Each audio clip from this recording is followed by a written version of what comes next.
when they don't really need to. And then some other people come and they spend weeks, months preparing those documents only to see that they don't exactly know what they want to do. So, but this is there to give you a guideline. It saves you time and money, and it makes it easy for the operator. It's available to everybody, and it's a brilliant document, I'll say that. And for us, it's an expression of the regulations, what we expect of you. So everybody should, if you have the time, it's free. It's on the internet. And that's why it's made free on the internet, because it's for everybody to be able to get a piece of it. So part 21 of the NCA INCAS, part 21 of the NCA CAS, part 21 of the NCA. And what I'm going to do is, I cannot go through all because it's a lot of documents, things to read in this setting. I'll just go through the general ones. There's a section I start, it's called general, and that is very, very useful. Applicability. In that general section, you find who this law is applicable to, and this part applies to certification, registration, operation, and surveillance of remotely piloted area vehicles. And then this part too also has classification of the RPAS, which I just spoke about. Once you open it, you're not even reading the full document. It's right at the beginning. Security requirements. The security requirements apply to you if you want to operate it. For example, like an end user certificate and all. You can get that information there. Registrations and markings. So you know if you have to do that. Operating requirements, maintenance requirements. In most cases, the maintenance is very light. It's supposed to be owner maintained, especially if it's battery operated. And then you find out then, transport of dangerous goods.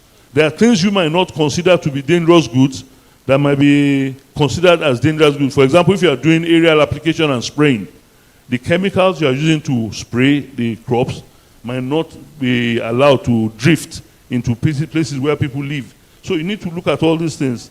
And then, of course, it shows you the people that are not are exempted.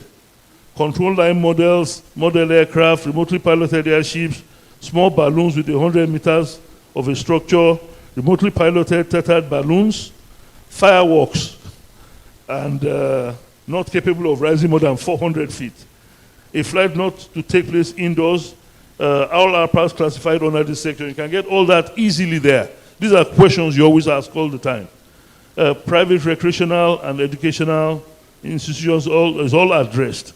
And then there are some basic laws. It says flights are below, you only allow flights below 400 feet. Flights are limited to visual line of sight operations. That is a general law for recreational flyers, actually. Flights are conducted outside 10 kilometers of the airport. 10 kilometers of the airport might look like a very far distance, but it's not. Most of IKEJA, if you are living in IKEJA, all these places, you are within 10 kilometers of the airport, or at Ajawa State and all that. So these are things to know. And then you have, of course, how to comply with the regulations. Recreational operators are forbidden in restricted, prohibited, danger areas, and to what you want to do. So the part 21 is very important for everybody to have a look at it, and it's open to everybody. So thank you very much. And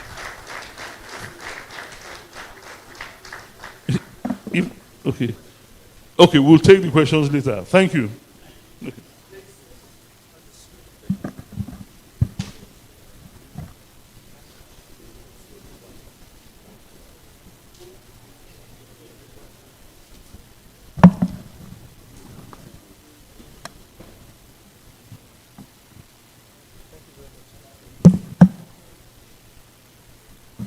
Please, let's put our hands together for him once again.